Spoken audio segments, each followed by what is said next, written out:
Good evening, and welcome to World Affairs Forum Monthly Speaker Series. I'm Wendy Scratt, the Executive Director of the Forum. We are a Connecticut-based, nonpartisan, nonprofit organization.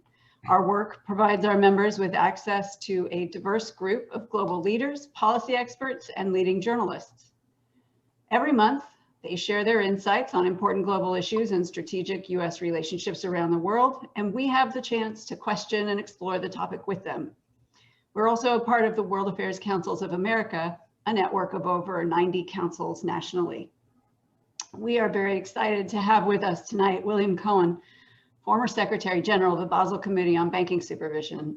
He will be talking to us about the Basel Committee and the costs of banking.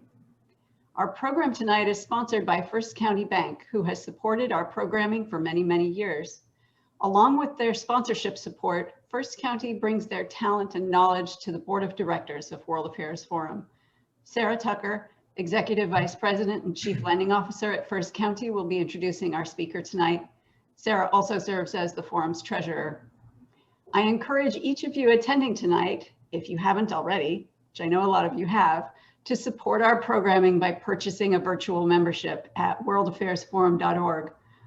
We recently, this is a news flash, extended the length of this membership so that it will provide access to our programs through September 2021. With your help, we are really excited to be planning our way back to in-person programming in October. We will be answering questions in the second half of the program. Please feel free to put your questions in the Q&A area at any time during the presentation. Our program chair, Frank Bria, will be managing them behind the scenes, and he really wants to know what you're thinking about. With that, I will pass the mic to Sarah Tucker, who will be introducing this evening's speaker. Thank you, Wendy. First County Bank is so honored to be a sponsor tonight. Just a little bit about who we are. First County Bank has been an independent community bank for over 167 years right here in Fairfield County. Our roots are in this community and our decision makers are right here. We'd love to connect with you and share some thoughts about why First County Bank is where you belong for all your financial needs. We value our partnership with the World Affairs Forum because we aim to be the trusted advisor to our clients. And this organization, the World Affairs Forum, keeps us informed of issues and provides thought leadership opportunities for us to share with our clients. So thanks to the World Affairs Forum for putting together unique evenings like tonight, where we can come together as a community and hear speakers such as Bill Cohen. So a little bit about Bill.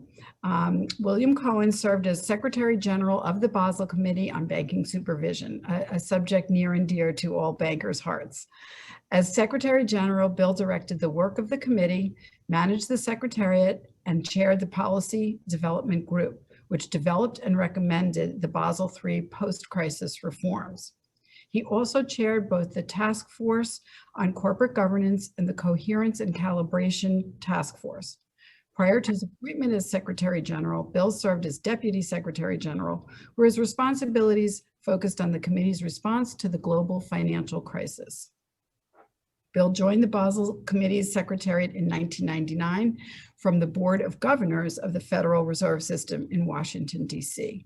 Before joining the Federal Reserve, he was a bank examiner for the U.S. Office of the Comptroller of the Currency. Bill demonstrates his passion and understanding of regulatory compliance in various board and committee positions. Most notably, he is chairman of the IFRS Foundation's Advisory Council, sits on the board of directors for the Toronto Leadership Center, and is an active member of the Bretton Woods Committee. Very impressive. Bill began his career as a credit officer, another position near and dear to our hearts here at First County. And he was with a New York City-based bank, serving as an assistant vice president responsible for consumer credit and retail mortgage lending. Bill is a New York City native and received his Master's of Business Administration degree from Fordham University and a Bachelor of Science degree from Manhattan College. And now I'm going to turn it over to Tom Krantz for just a few more comments on, and turn it over to you, Tom. Thank you very much, Sarah. A word on the program and where we are at this on St. Patrick's Day. Last November, when the program committee thought about how we wanted to start the year, there was going to be a new government coming in, and we wanted to have a look at the global framework. What was what could our new government work with as it began to interact with the world again in a new way. So our first speaker in January was Professor of Law from Yale University to talk about all kinds of international agreements, how they are struck.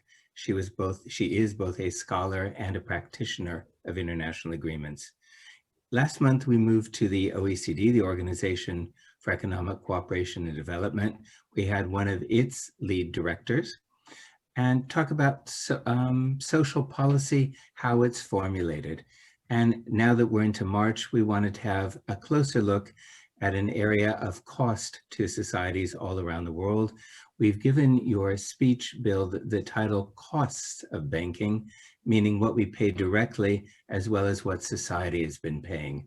And that's really been the background need for the work you've been doing over a long period of time. That's it. Over to you, Bill. We look forward to listening and asking questions. Thank you. Thank you, Tom, and thank you, Sarah. It's a very nice introduction. And thank you, Wendy. I really appreciate this opportunity. This is, I spent 20 years in Basel, and as Sarah noted when she introduced me, I'm from New York City originally, and I remember well, I spent most of my career in my life in New York. I moved to Washington for 7 or 8 years. That's where I live now. I live in the Arlington, Virginia area. And I remember well when I was getting set to move to Basel, Switzerland. Most of my family in New York and some family out west in New Jersey. Basel, where? Where's Basel? It's a sleepy small town on the Rhine River and the northwest corner of Switzerland, a lovely little place. But I've gone from New York, big city, Washington, obviously not as big, and then Basel. So I've progressively worked my way down, but now I'm back in the US. I've been back here for about 1.5 years. And it was a great experience. Although I have to say, by the time, 20 years later, by the time I left, I still had friends and family. They'd call me up and they'd say, Bill, how are things in Sweden? And I'd say, well, things in Sweden, I'm sure are very nice. And things in Switzerland are also very nice. And be a moment pause and people would say, oh, right, whatever, Europe. I do appreciate this opportunity to say a few words about who the Basel Committee is. It struck me, this is what I did for 20 years. I worked for this group for the Basel Committee, and for the last 5 years, I was the Secretary General, which is a funny title. We've got the Secretary General of the United Nations, and I guess that's more of a European construct. It's like the Chief Executive Officer. So I was the CEO or the Secretary General of the Basel Committee for 5 years. I was the deputy for 7 years, and I was a member of the Secretariat, this group of about 25, 30 professionals from all over the world who support the work of the Basel Committee. So what I'd like to do this afternoon, just say a few words about who the Basel Committee is and what it does and why is it, why should it be of any interest, its impact on economies, really, financial systems, and certainly the impact on banks. But I'm not going to give a long drawn out history of the history of the Basel Committee. But it is, it's interesting to note that it's an international body, used to be just 13 countries. The Basel Committee's been around since 1975. So you've got this group of organizations called global standard setting bodies. I think the World Affairs Forum hosted Greg Medcraft, an old friend of mine. Greg is now with the OECD, and he was with IOSCO, another standard setting body. So there's the standard setting body for banks, which is the Basel Committee. There's one for insurance, that's the International Association of Insurance Supervisors. There's one for the securities regulators, and that, here in the US, that's the SEC, the CFTC.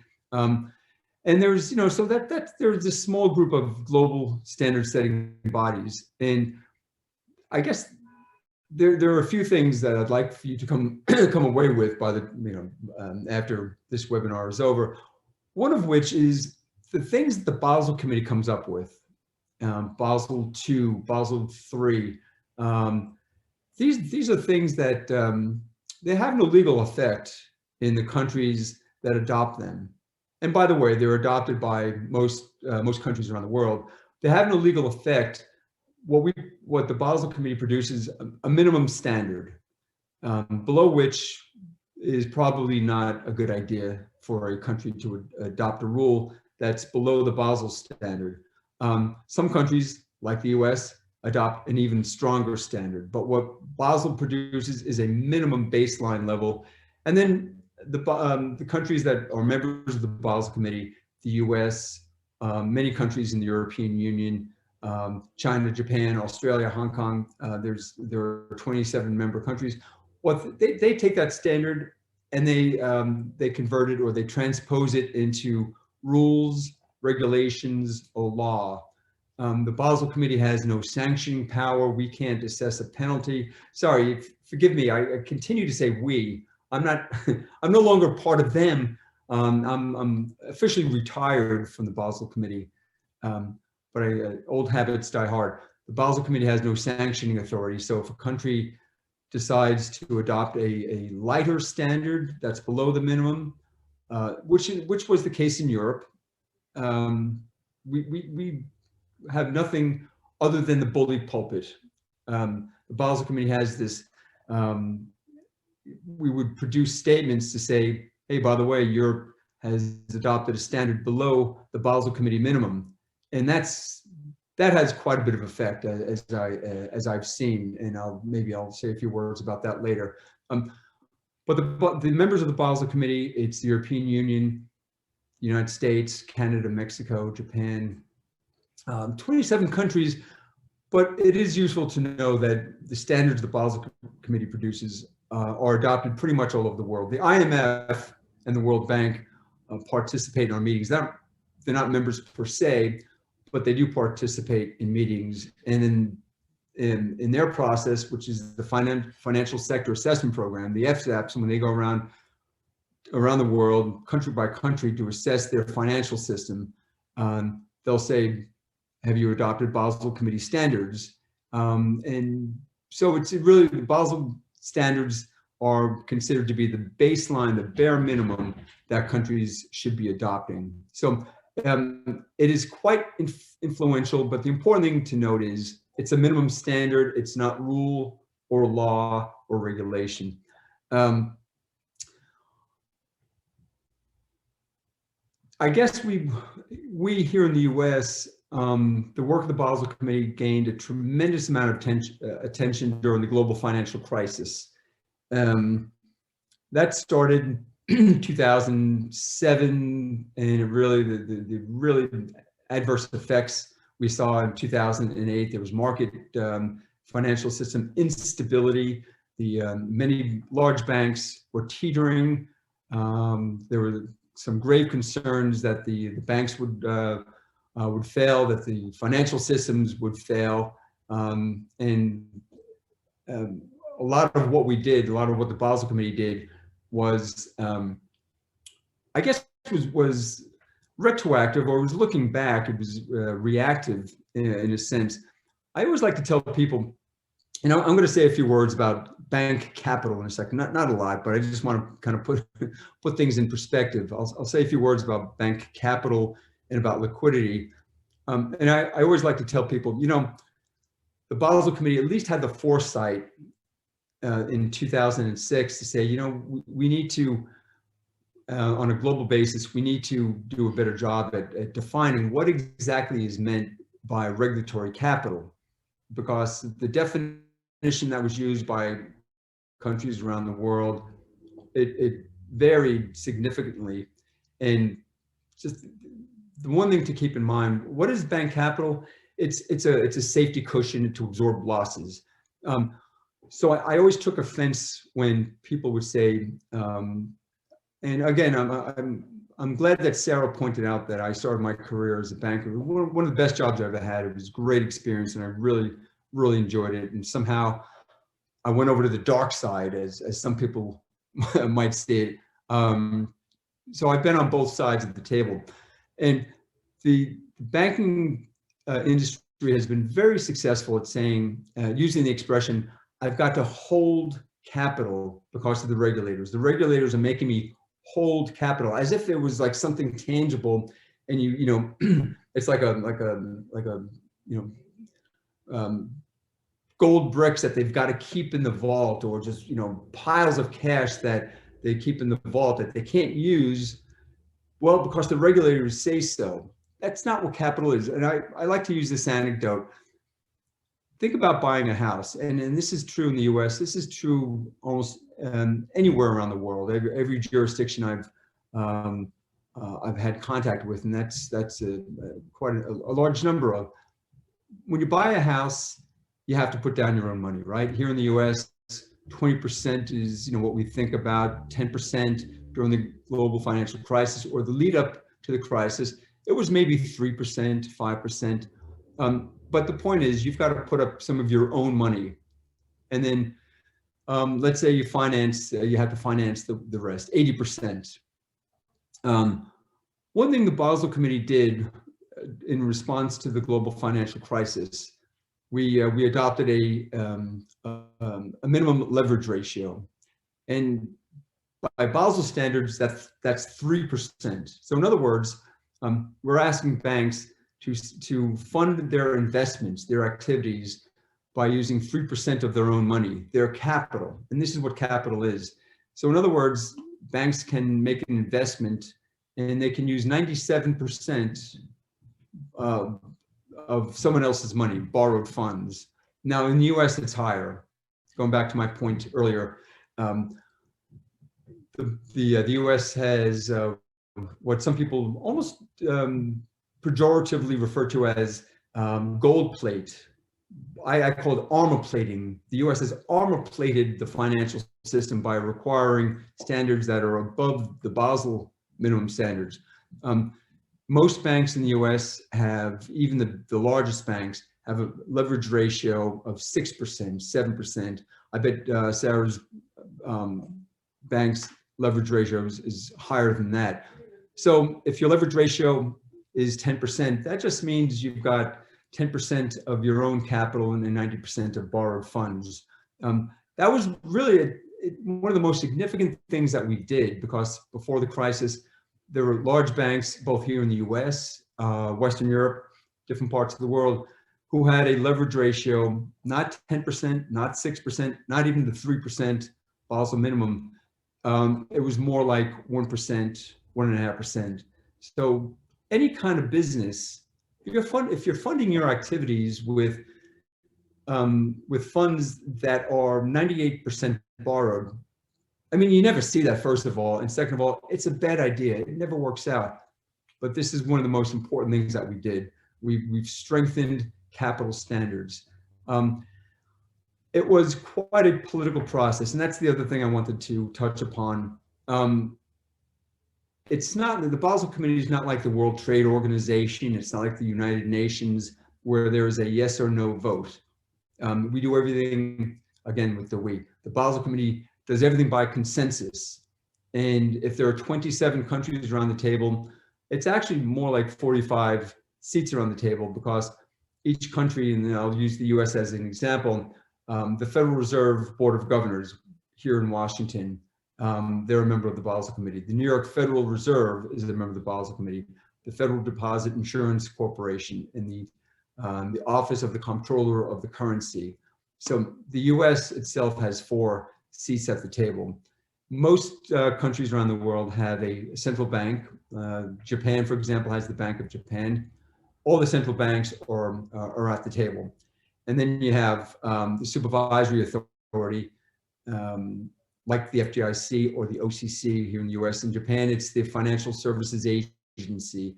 Most countries are structured that way. So that's why we've got central bankers and supervisory authorities around the table. My point is this: it's not a political process. Yeah, there's quite a bit of negotiating that goes on, but it's not, there's not a yes and no vote. It's done by consensus. It's done by definition. It's done through negotiating, and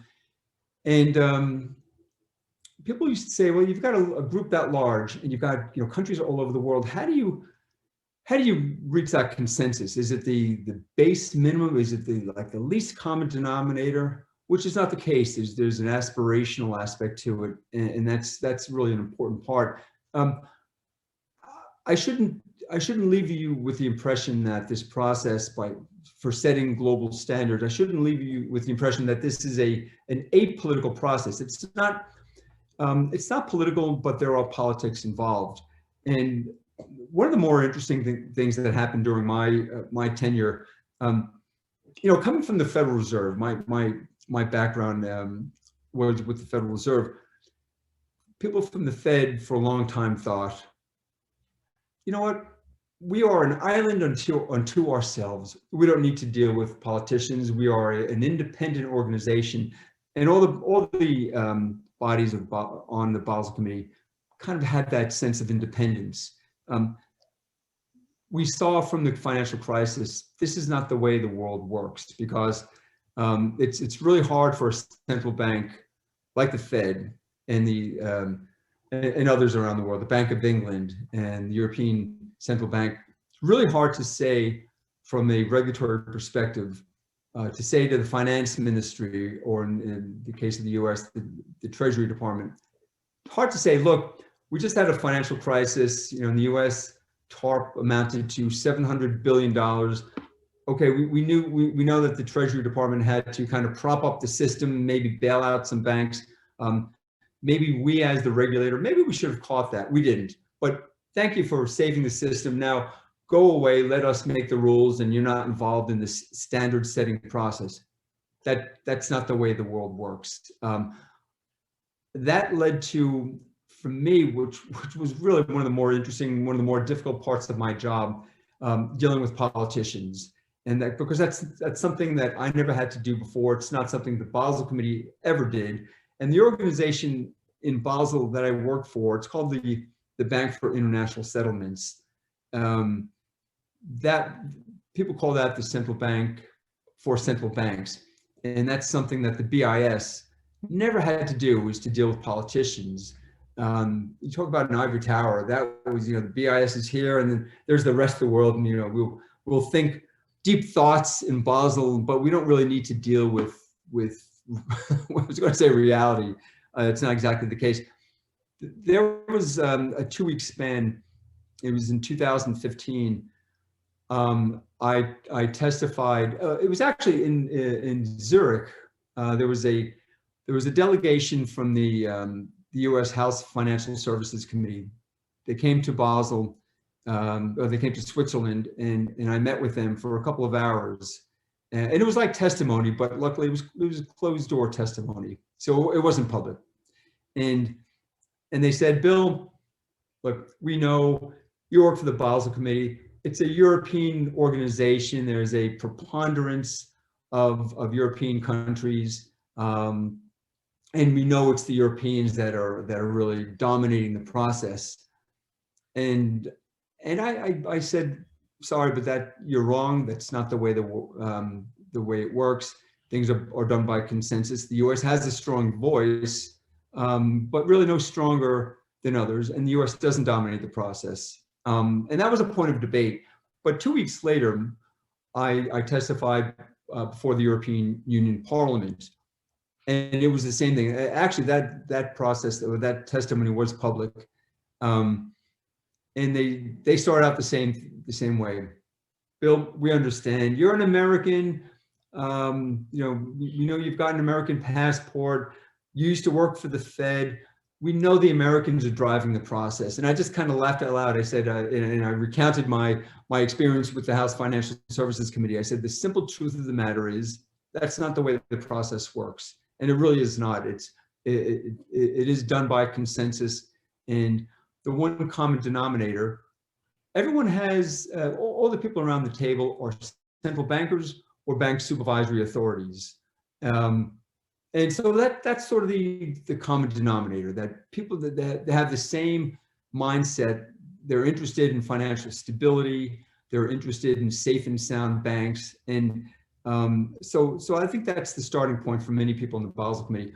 But the other complaint I would hear was in Europe, it was particularly strident, the views that who are you people making rules that have an effect on the daily life of European citizens? And to be honest, I had a bit of that. There were some politicians here in the US who had a very similar view. Who are these people in Basel who are making rules that affect how much banks can lend, and who make rules that have an impact on the pricing of credit? And it was particularly strident in Europe because the European banking model for a long time was banks were almost an extension, almost an arm of the government. And France, I think, is really the perfect example of that.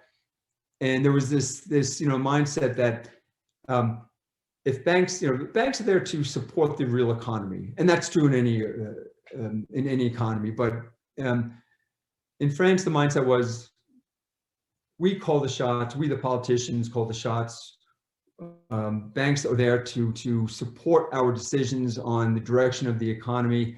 And sometimes, the banks have to take risks. And if banks do something dopey and they fail, well, we as the government will be there to pick up the pieces. Maybe we'll slap some wrists. Some people will lose their jobs, but that's okay.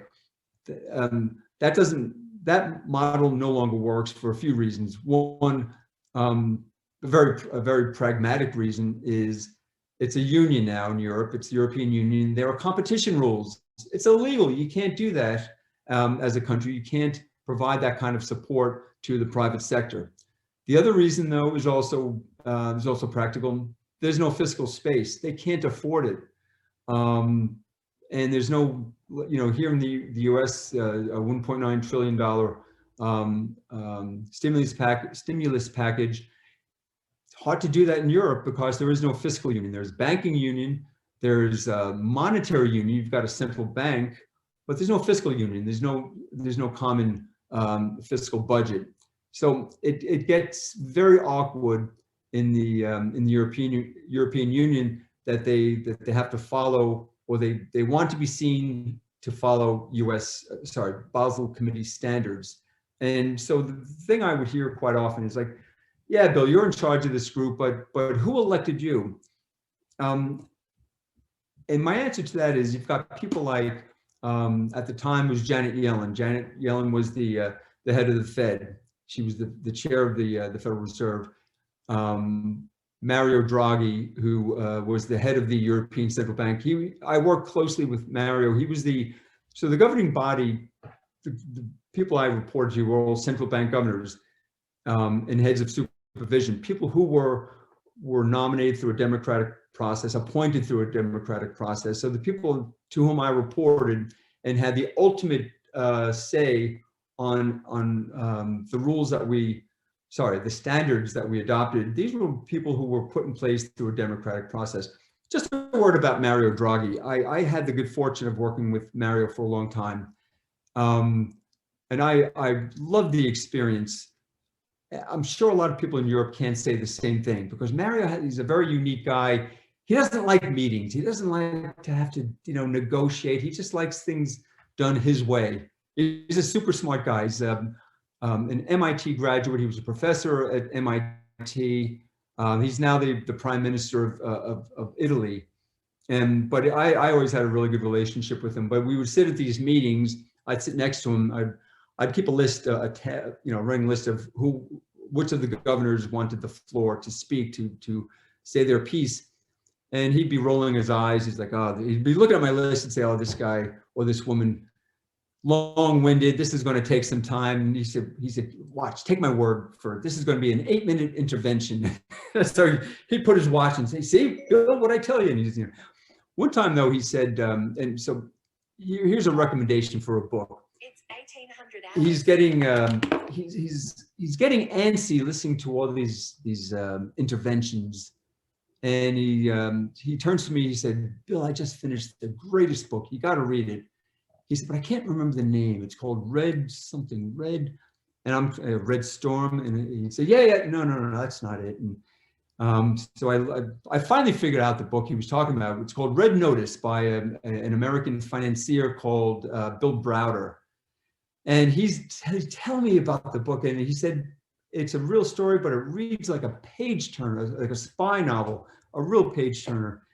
And he's not really, I'm trying to pay attention and take notes. Of course, this is how, this is how policy is made. We're trying to finalize a standard on capital or liquidity. And I'd say, Mario, I think Mark Carney, the Bank of England guy, I think Mark wants to speak next. He'd look up and say, yeah, Mark, your turn. And he'd say, yeah, Bill. So anyway, then there was a part. So he's an interesting guy. And people ask me if, the problems that Italy has had, and boy, it's a beautiful country, but their financial system is, it's not so much the financial system as it is the legal system. The banks are barely profitable. They don't have the capacity to lend. So it's a really tough situation in Italy, but if anyone could reverse the course, it's Mario. He's a really impressive guy. Sarah and Frank, I'm conscious of my time. One last thing, I mentioned Janet Yellen a moment ago. Janet, I got to know pretty well. The governors of central banks, they come to Basel about every other month for bi-monthly meetings, and I got to know her a little bit, and her diminutive status really belies her formidable intellect. She was a really impressive woman, but a super nice person now. So she was the Fed chair. Now she's the Treasury Secretary here in the U.S. And I got to know her a little bit. I've got 3 daughters. And one time I went into the office on a Sunday to pick up some things, and I was with one of my daughters. And so we were making polite chit chat. And really, a couple of years later, at her farewell party in Basel, she asked me, "So, Bill, how are your daughters, and where are they going to school, and are they interested in a career in economics?" She said, "There just are not enough women in economics, and your daughters would have great exposure to the things that these real life issues." And I said, I don't know. They're still.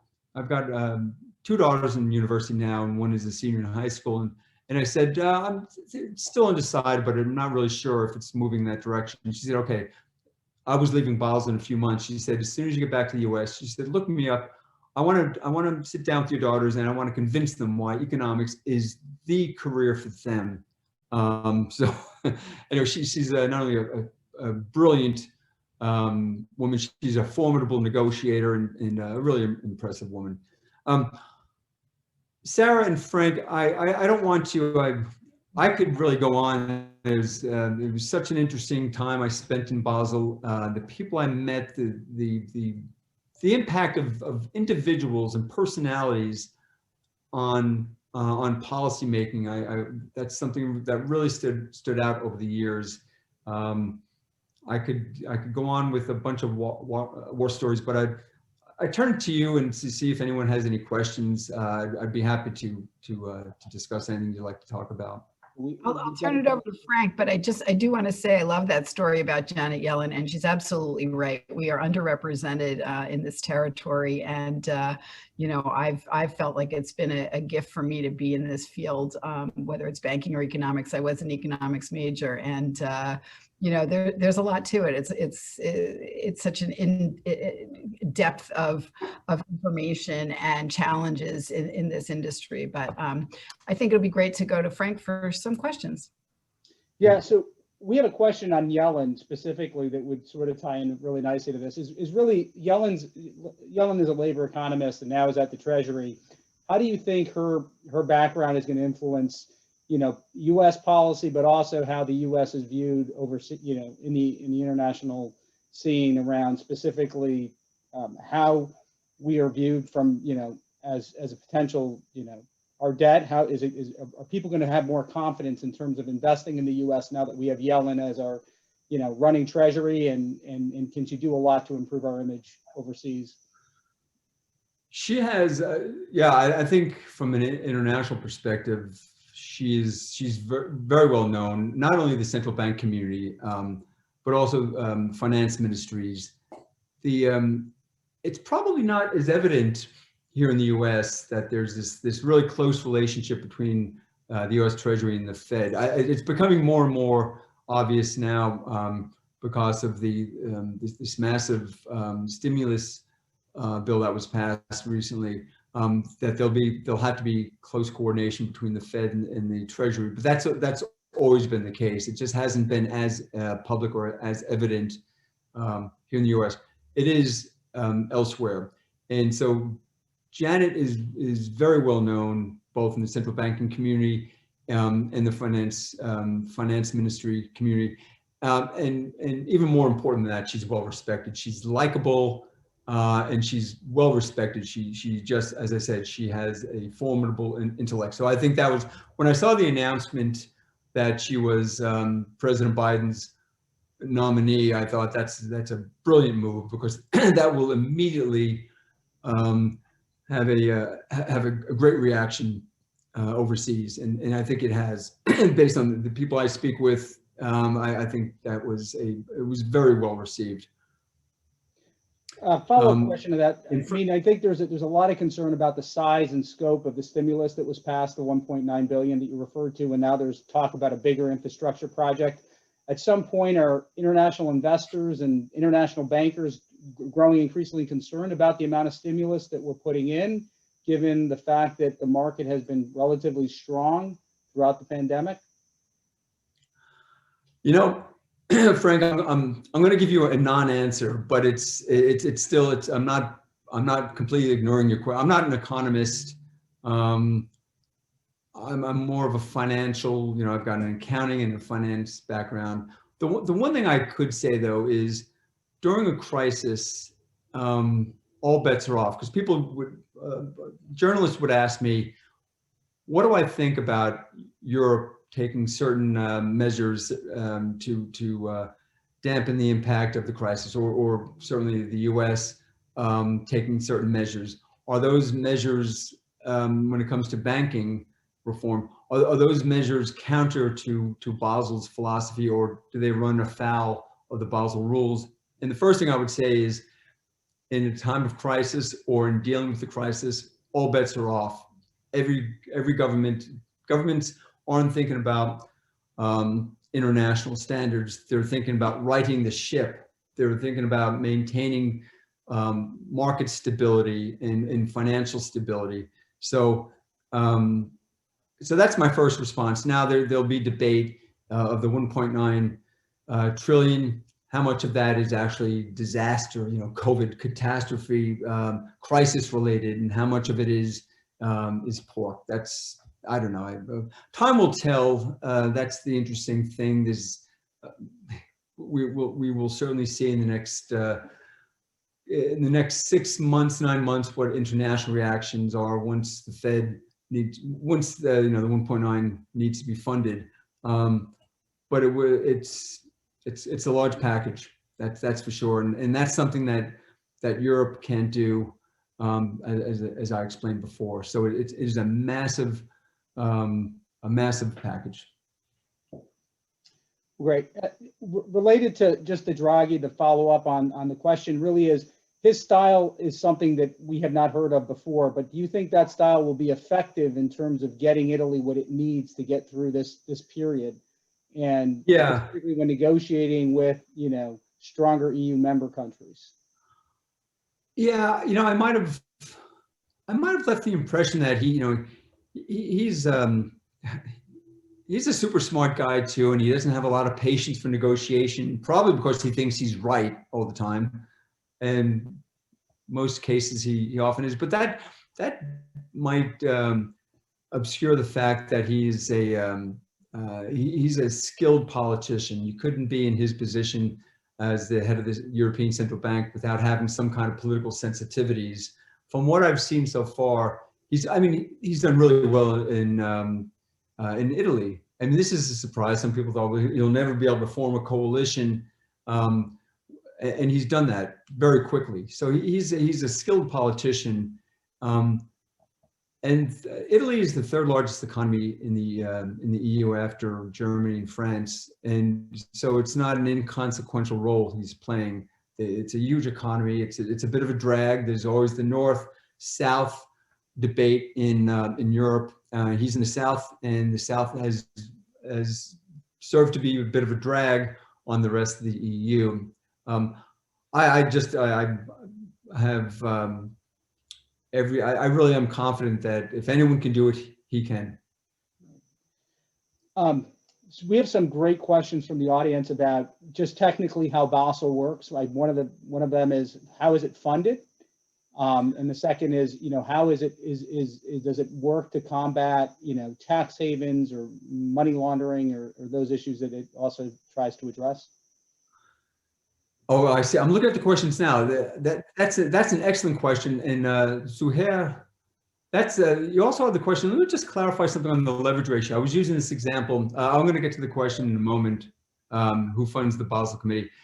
But this question about what are some example of bank expenses that they need to use at least 3% of their own money for?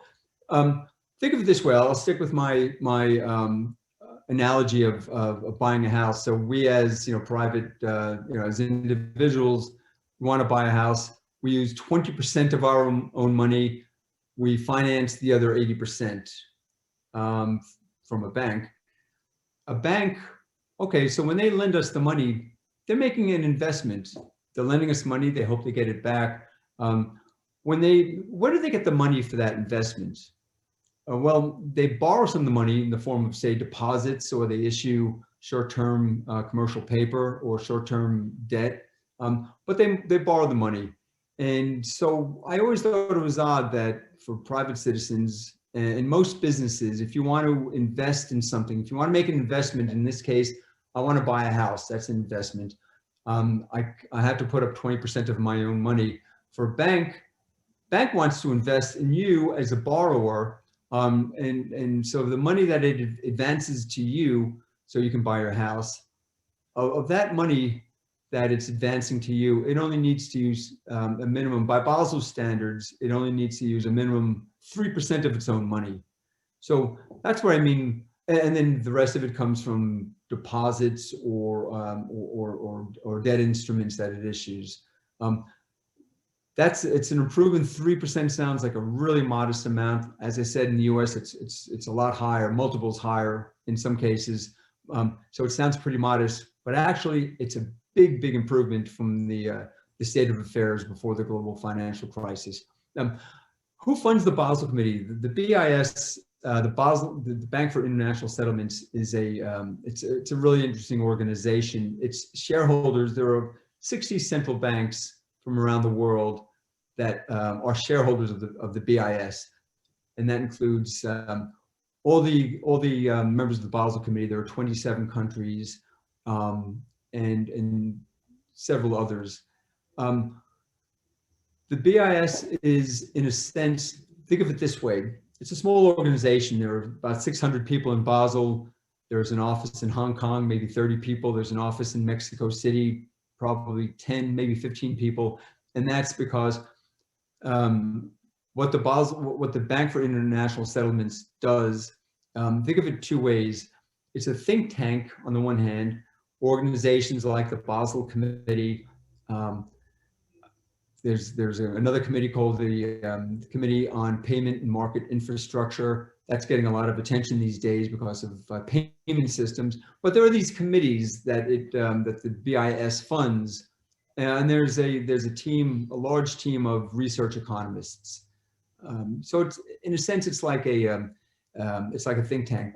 But the other side of the shop, it is actually a bank.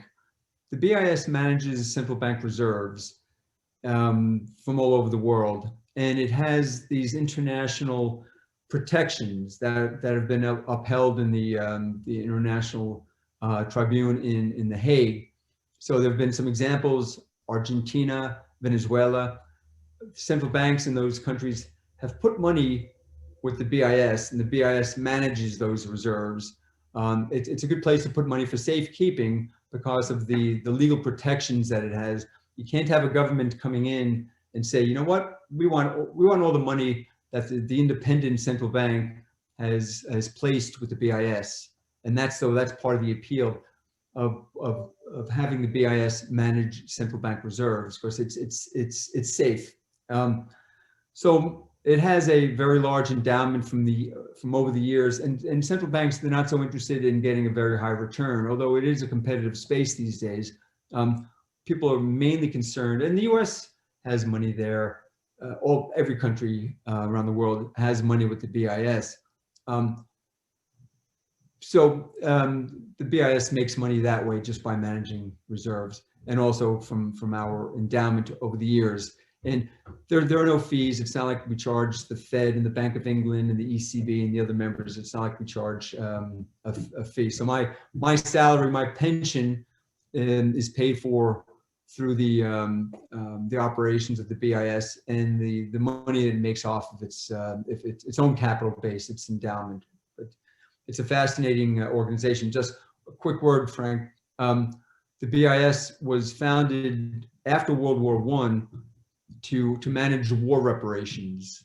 So, and that worked pretty well. So there was a central body based in Basel, neutral Swiss, of course.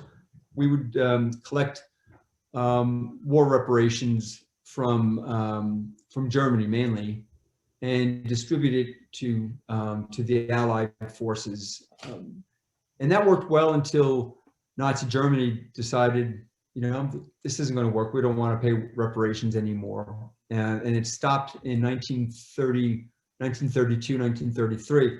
Like any good organization, the BIS had to reinvent themselves.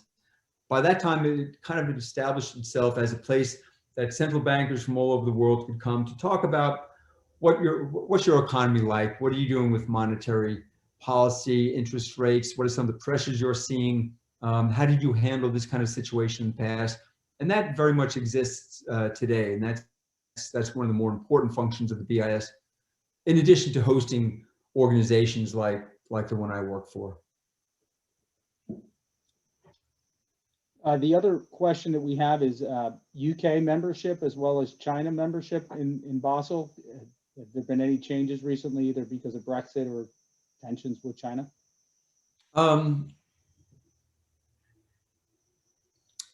With the UK, it hasn't really changed, because all along the Bank of England and their supervisory body, it's called the Prudential Regulation Authority, the PRA, they continue to be members. They're one of the founding members, or the UK is one of the founding members of the Basel Committee. So they've always had two members, the central bank and the supervisory authority. And for other EU countries, well, I shouldn't say others, for EU countries like Germany and France, Luxembourg, Belgium. So those countries have membership. They have the central bank represented, and in the case where there is a supervisory authority, they're also represented. But the European Central Bank and the supervisory body that takes care of mainly the large EU banks, like Deutsche Bank and BNP Paribas and Societe Generale. There's a supervisory body within the EU. It's called the Single Supervisory Mechanism. So once Brexit occurred, it really didn't affect the UK's representation on the Basel Committee. China is an interesting case because China has the People's Bank of China and the supervisory body. It's called the China's Banking and Insurance Regulatory Commission. They became a member in 2009, along with a host of other countries. 2009, shortly after the crisis,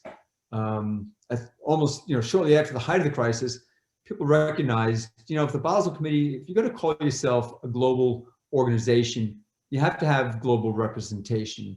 And that's when China was invited to join Australia, Hong Kong, Brazil, Russia, India, and several others. China is a really interesting case. Of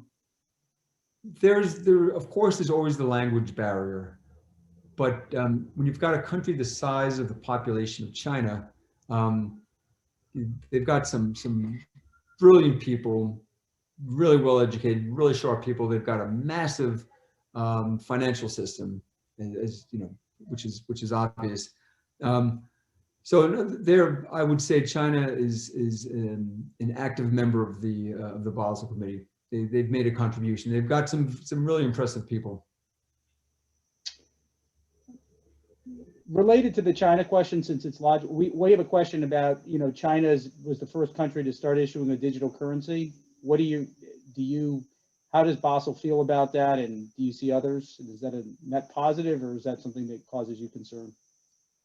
Yeah, it's important to make a distinction. There's central bank digital currency, CBDC, central bank digital currency on the one hand, and that's, you know, the U.S. has had a digital currency. You know, all transactions with banks, all reserves that banks put at the Fed, and the Fed pays, you know, a couple interest basis points of interest. That's all digital, right? I mean, there's no exchange of currency, or no exchange of gold or anything. So central bank digital currency is not a new thing.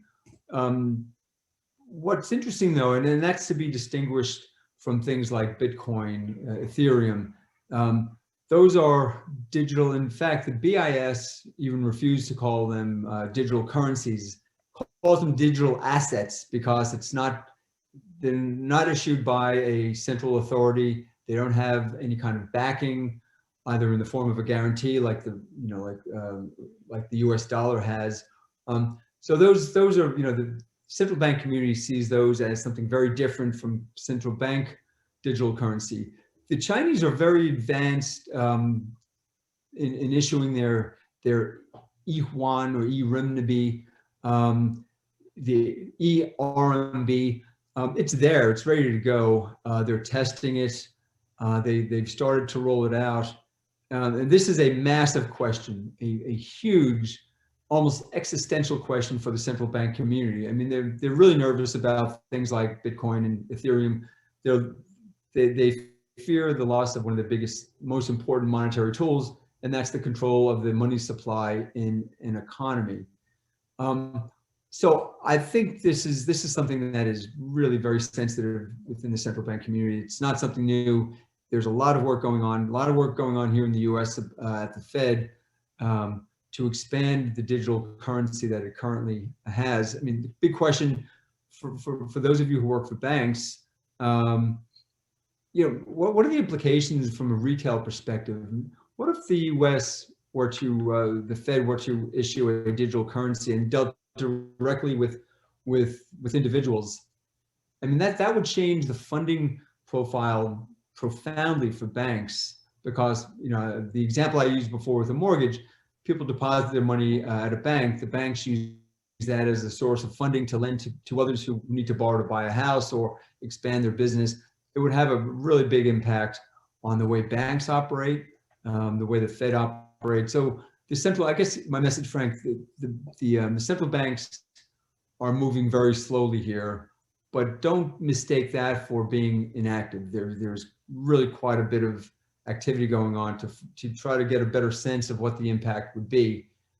It's just that the Chinese are, I think, very advanced in this, and they're moving pretty quickly, and it's a little bit more public. The progress they've made, it's a little bit more public than some of the other, like the Fed and the ECB. The Swiss have done quite a bit of work. Hong Kong, Singapore, they're all also very active.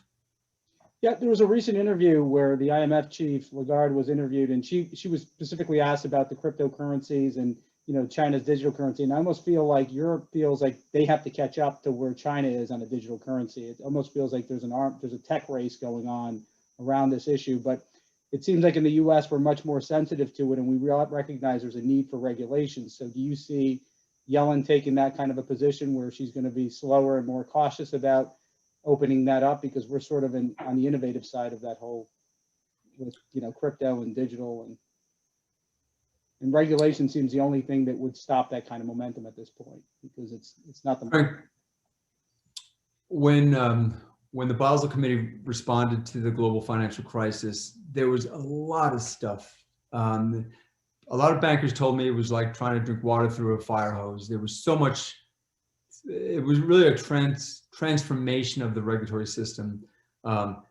capital, risk management, liquidity. There was a tremendous amount that the Basel Committee had done, and for a while, people were saying, you know, I was the main cheerleader. I was the voice of the Basel Committee, and people would say, would you fools in Basel, would you just stop? There's too much going on already. It's, we don't have the capacity, for the banks. And I always appreciated this. This is a lot of work. The banks have to, it's their programming, their human resource issues. And bankers were telling me, would you guys just take a holiday, take a vacation? And then I started to hear around 2016, 2017, and this is more the fintech, the evolution of fintech. People starting to say, what are you fools in Basel? What are you idiots doing? These guys, these unregulated groups, these fintech firms, they're eating our lunch.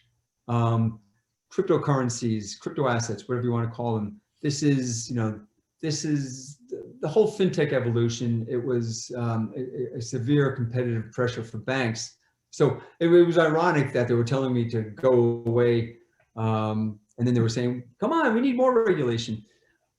I think Janet Yellen's comments were telling, in the sense, if you think of what the U.S. has done so far, the U.S. has adopted a very positive stance toward blockchain technologies, Bitcoin and Ethereum, and a host of other digital assets. And I think the rationale there is, these things are all evolving. Let's not take too heavy of a hand and squash a nascent business. And I completely agree with that. But at the same time, maybe there's got to be some kind of structure around this. There's got to be some kind of guidelines, some kind of guideposts to form how that business shapes. The SEC has come out with some, particularly when it comes to custody and digital assets. The SEC has taken a very positive stance. The Office of the Comptroller of the Currency, the OCC, has taken a very favorable stance toward digital assets. And I think it's just something that I wouldn't even say that the agencies are adopting a watch this space kind of an attitude. I think they're all very actively thinking about what kind of regulation, if any, is needed. The last thing I'll say about that, and this is also going on an international basis. This is a topic of discussion within the Basel Committee. But there's one thing that I always point out. It's really important to distinguish between regulation and supervision. So just the regulations are the rules, the rules of the road. Supervision is, maybe think of it this way, as, with a speed limit, you have to have a speed limit. People have to know how fast they're allowed to drive. And the thinking is, if you drive faster than 55 or 65 or 75 miles an hour, well, it's unsafe, not only to you, but others on the road. It's the same thing with banking regulations. You've got to have rules to say, look, here are the limits. But just like speed limits, if you don't have any kind of enforcement, if you don't have anyone kind of checking to make sure people are staying within those limits, that's also, those limits become worthless. And that's bank supervision. So supervisors now are asking banks, what are you doing when it comes to digital assets? What's your strategy as at the board level? And how are you adapting to these changes, to these competitive pressures that you're seeing? So it doesn't, at this point, it's not really clear that regulations are needed, but it is clear that some kind of supervisory presence ought to be asking banks. So, what do you think? How are you responding to this evolution in financial services that we're seeing? Right. We're almost at it, but I wanted to get these questions out because there's some great questions from the audience. One has to do with how is Basel driving, micro lending efforts in poor countries? Yeah, this is something that Basel had, it's been on the Basel Committee agenda for, well, since I joined in 1999. Back then we called it financial inclusion. This is a good example of, maybe going back to what I just said, to have rules, as bank regulators / supervisors, they don't want to get in the way of a really useful business like microfinance. Well, sorry, we called it microfinance back then. Now it's more, colloquially referred to as financial inclusion. Having rules might constrain that the growth of that business. But that doesn't mean that there's no role for supervisors to play. So I think there's a sense of encouragement at the supervisory level. I think people recognize that this is really useful. This is good on a really small scale. And if you look at it, you've got people like JP Morgan and Citi. You've got banks, the biggest banks in the world, who are helping to fund financial inclusion and microfinance. So it's something that it's a good thing. I would hate to see regulation get in the way, but it is something that the official sector community is well aware of and is actually encouraging.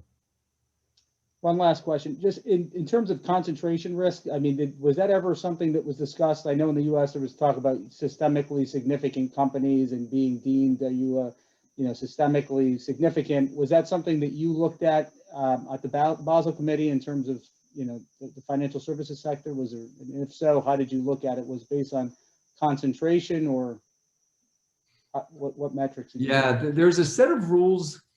There's a set of rules that the Basel Committee came out with, I think in 2003, called the large exposure rules. And so every country around the world has concentration limits, large exposure rules. That was one of the countless lessons learned from the crisis, was that there was a really wide divergent set of rules from around the world. The Basel Committee renewed or updated its large exposure rule, and that's really the rules on concentrations. It updated those, I think it was 2014, 2015. So now there's a common standard around the world. But that was an important lesson learned from the crisis, was the danger of risk concentrations. And banks, like supervisors, learn the hard way about silos and not knowing, not knowing what UBS is a great example. UBS had massive concentrations in real estate in their New York office, their London office, and their Zurich office. And just because of the way they aggregated data, they weren't, the senior management wasn't aware of these building silos, these concentrations within the organization. So that was an important lesson learned. Thank you, Bill. Appreciate it. Great. Thank you. Thank you, Bill. Thank you, Tom, Frank, Sarah. Thank you, everybody in the audience who has joined us tonight. Thank you to First County for bringing us this conversation tonight.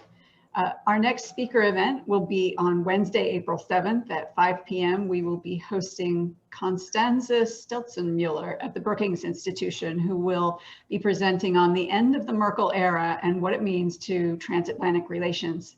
A final reminder for everybody that you can support this programming by purchasing a virtual membership at worldaffairsforum.org. Thank you all for joining us tonight, and we will see you in April. Good night. Thank you very much.